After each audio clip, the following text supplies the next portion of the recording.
Bonjour à tous et à toutes. Alors, avec le chapitre 1, vous avez étudié un exemple de mouvement réflexe, le réflexe myotatique, à savoir tout muscle étiré répond en se contractant automatiquement, involontairement. L'exemple utilisé était le réflexe achilléen, dont le centre nerveux est la région lombosacrée de la moelle épinière, et donc ce réflexe provoquait in fine la contraction d'un muscle du mollet, et donc à la fin vous aviez l'extension du pied, c'est-à-dire le pied pointé. Alors pour toutes les structures impliquées, je vous renvoie bien sûr au chapitre 1. Mais vous le savez tous, vous pouvez aussi décider de tendre votre pointe de pied, et dans ce cas, il va s'agir d'une commande motrice volontaire. Donc lorsqu'un patient vient consulter pour un problème de motricité, le réflexe myotatique avec le marteau ne pourra déceler qu'une éventuelle lésion locale liée au mouvement involontaire. En revanche, si le patient ne peut plus volontairement, par exemple, lever la jambe, alors il peut s'agir d'une lésion de certaines régions du cerveau, donc responsable des mouvements volontaires. Donc je suis sûre que vous vous posez d'emblée deux questions. La première, comment se réalise cette commande motrice volontaire? Ça, c'est une question qui est plutôt liée au mécanisme. Et la deuxième, qui serait plutôt liée à un problème technique, c'est comment on peut détecter les lésions cérébrales. Troisième volet de ce questionnement, alors c'est Monsieur X que voici. Monsieur X a subi un accident vasculaire cérébral, à savoir, il y a une interruption de la circulation sanguine dans une petite artère, une artériole. Donc les neurones irrigués par cette artériole ne le sont plus, ils ne reçoivent plus ni d'oxygène ni glucose, donc il ne respire plus, il meurt. Alors est-ce que ça a une conséquence pour Monsieur X? Oui, puisqu'il a un déficit moteur, en l'occurrence de la main droite. Il ne ferme plus son poing, ou il a des difficultés à le fermer complètement.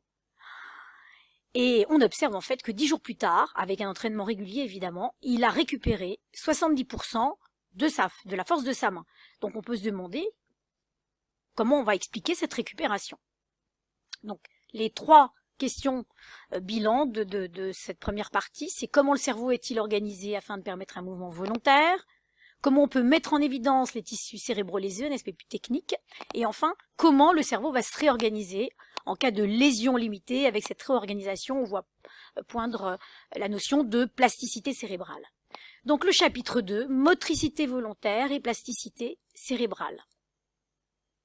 Alors, si l'on résume les questions qu'on vient de se poser, on cherche à mettre en évidence les régions du cerveau impliquées dans la motricité volontaire, on cherche à détecter les zones cérébrales lésées, mais aussi comprendre leur récupération. Pour répondre à ces trois questions, un examen, l'IRM et son complément, l'IRM F, fonctionnel.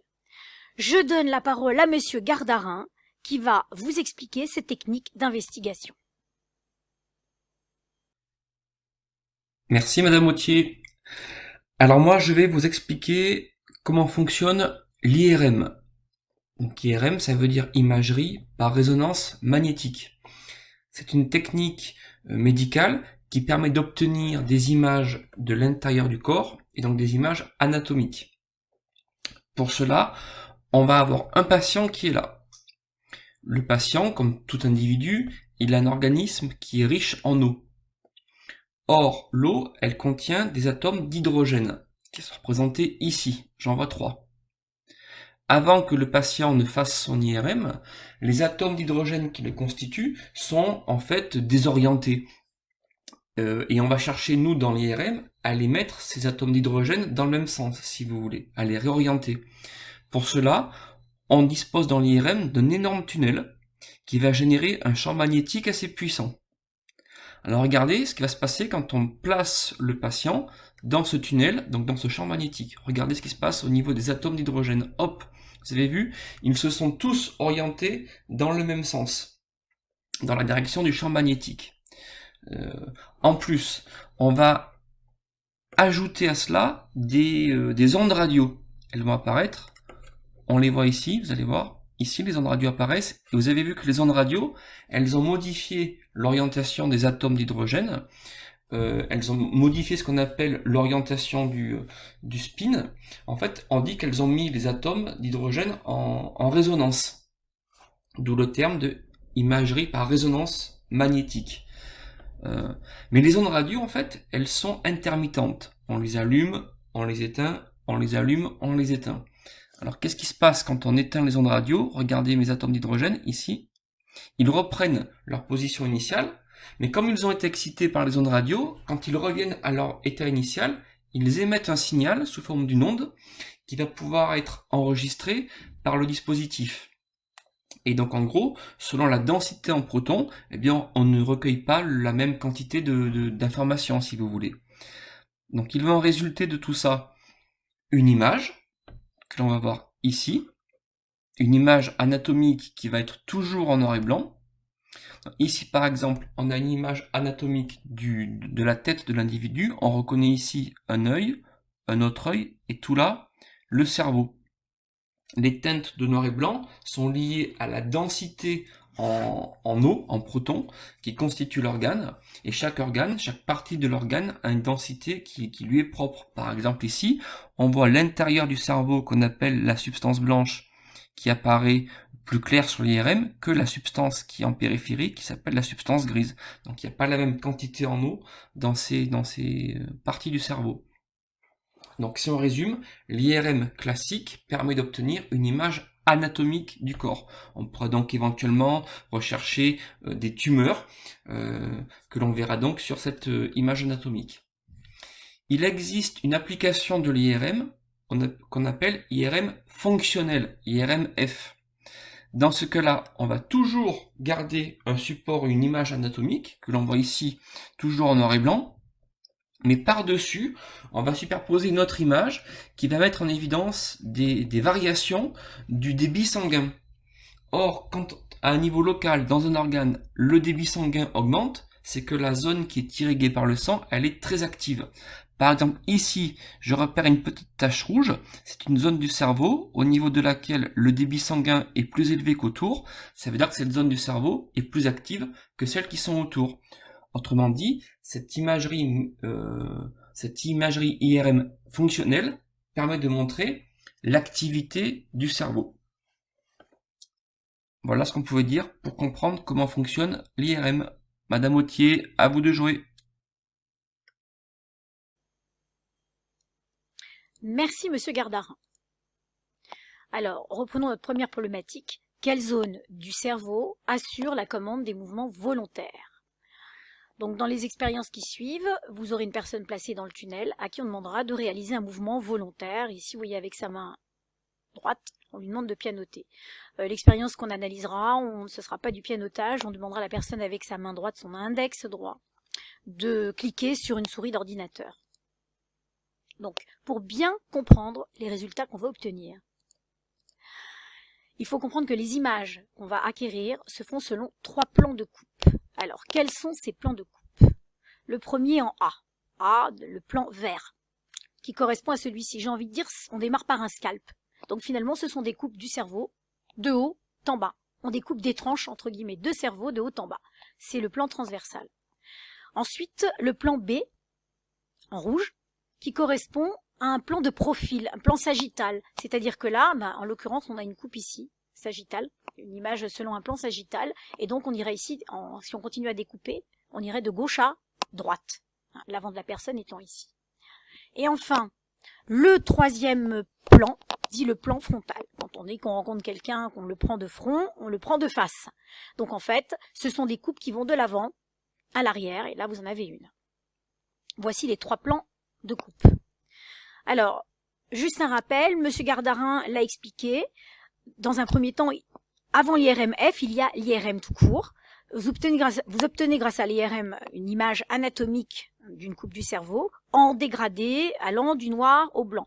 Et ces dégradés étant liés grossièrement à une densité en protons, sachant que chaque tissu a sa densité propre. Alors juste comme ça pour que vous voyez, là le témoin, il est ce qu'il est, c'est pas tout à fait au même niveau, mais si on prend cette partie-là comme témoin, la partie donc droite comme témoin, vous remarquez qu'à gauche, côté gauche, eh bien vous avez une densité protonique qui est très différente, qui est certainement une zone lésée qui correspondait à notre histoire avec Monsieur X.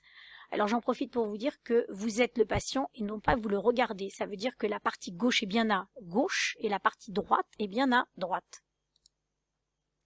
Donc voilà déjà, premier aspect, image anatomique avec l'IRM. Mais Monsieur Gardarin vous l'a dit, il y a aussi un calque qu'on va mettre entre guillemets, on va superposer une sorte de calque à ces images anatomiques. Ce calque donne des informations sur le débit sanguin, sachant que quand les neurones sont actifs, le débit sanguin est augmenté. Et vous pouvez matérialiser ça par un code couleur qui va du bleu au rouge, bleu le moins actif et rouge le plus actif, les zones les plus actives. Donc la personne qui va gérer toutes ces images. Et donc voici notre expérience, comme je vous l'avais dit, la personne va devoir cliquer avec sa main droite sur la souris. On a donc ces trois images, on repère l'image, le scalp là, en coupe frontale, pardon, excusez-moi, en coupe transversale. Ensuite ici, c'est de profil, la coupe sagittale, et enfin d'avant en arrière, le plan frontal. Quels que soient les résultats, on a tous vu qu'il y a des zones dont le débit sanguin a varié, ce sont des codes rouges, entre guillemets, donc on peut considérer que ce sont des zones actives. Autrement dit, il y a bien dans le cerveau des aires qui commandent la motricité volontaire. Deuxièmement, ça vous échappe pas, là c'est le côté gauche et là c'est le côté droit, comme le vôtre. Ben, vous remarquez que la motricité droite, visiblement, a activé des zones du cerveau qui étaient à gauche. Et ce serait l'inverse. Les côtés, la motricité gauche activerait des zones cérébrales côté droit. Troisième chose, alors on le voit plus avec, entre guillemets, la coupe transversale, le scalp, et je dirais, non, alors, peu importe. Si je prends la coupe transversale et que je prends celle-ci aussi, la coupe sagittale, c'est pour la localisation de la zone, c'est pas écrit dans le texte là. En fait, cette zone activée, elle est à peu près au milieu du cerveau, elle est, comment dirais-je, quand on met un serre-tête, quand on positionne un serre-tête sur sa tête, eh bien c'est à peu près la localisation par rapport à l'avant à l'arrière de l'air activé. Enfin, la dernière chose qui concerne cet air activé, là, on pourrait considérer qu'on est très proche du cuir chevelu. Donc la zone activée proche du cuir chevelu, ça veut dire que c'est la partie très superficielle du cortex qui est activée. On retrouve aussi une zone très superficielle ici, la même, hein, et aussi on voit qu'elle est très superficielle. On n'est pas ici non plus. Donc on a montré qu'il y a des aires de la motricité volontaire, on a montré que finalement la motricité gauche était commandée par des aires à droite et inversement, et on a montré que les zones du cerveau qui sont impliquées sont des zones extrêmement superficielles du cerveau. Voilà. Alors, on la nomme cette zone à gauche et à droite, cortex cérébral moteur. Donc c'est une zone superficielle qui fait pas plus de 3 mm d'épaisseur. On pourrait faire une analogie avec l'orange. La masse du cerveau, ce serait la pulpe de l'orange, et l'écorce de l'orange, très superficielle, peu épaisse, ce serait justement ce cortex moteur. Et vous voyez la position de ce cortex moteur, donc là c'est l'avant, là c'est l'arrière, là c'est donc côté gauche, et là de l'autre côté, côté droit, et vous avez donc des deux côtés le cortex en question, et vous avez sa localisation un petit peu comme le serre-tête, ce dont je vous parlais tout à l'heure. Alors, ce cortex moteur est subdivisé en deux types d'aires, deux aires. Deux R, il y a surtout une grosse faute d'orthographe. Commande, ça s'écrit avec un A et pas avec un E à la troisième ligne. Enfin, poursuivez, hein, c'est pas grave. R motrice primaire et R prémotrice.